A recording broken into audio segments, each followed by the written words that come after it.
હિમાચલ પ્રદેશમાં ફરી એકવાર આભ ફાટ્યું છે। મંડીમાં ભારે વરસાદને લઈ અને 4 લોકોના મૃત્યુ થયા છે, જ્યારે 50 જેટલી ગાડીઓ ભૂસ્ખલનમાં દટાઈ ગઈ છે।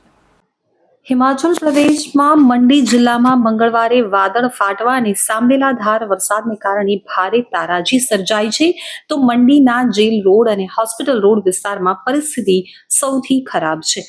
પૂર અને ભૂસ્ખલનના કારણે રસ્તાઓ સંપૂર્ણપણે બંધ થઈ ગયા હતા, જેના કારણે જનજીવન સંપૂર્ણ ખોરવાઈ ગયું હતું। તો મંડીમાં અત્યાર સુધીમાં 4 લોકોના મોત થયાના અહેવાલ છે, જ્યારે 50 ગાડીઓ કાટમાળ નીચે દબાઈ છે। અહેવાલો અનુસાર મંડી જિલ્લામાં ફરી એકવાર ભારે વરસાદે તબાહી મચાવી દીધી હતી। ભૂસ્ખલન અને કાટમાળ પડવાથી ઘટનાઓને કારણે શહેરની જીવનરેખા ઠપ્પ થઈ ગઈ છે। ત્યારે ભારે વરસાદના કારણે મંડીના જેલ રોડ પરના નાળામાં અચાનક પાણી ભરાઈ ગયા હતા, જેના કારણે નજીકના ઘરો પણ ડૂબી ગયા હતા।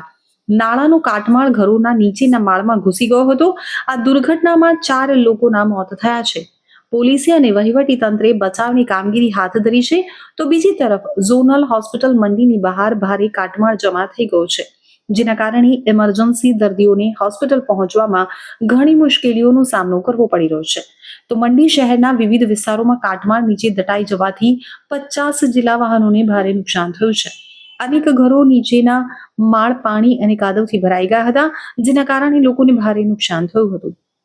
હવામાન વિભાગ અનુસાર આગામી 24 કલાક માટે મંડી સહિત સમગ્ર હિમાચલ પ્રદેશમાં ભારે વરસાદનું એલર્ટ જાહેર કરાયું છે। તો સતત વરસાદને કારણે રાહત અને બચાવ કાર્યમાં પણ ઘણી મુશ્કેલીઓનો સામનો કરવો પડી રહ્યો છે।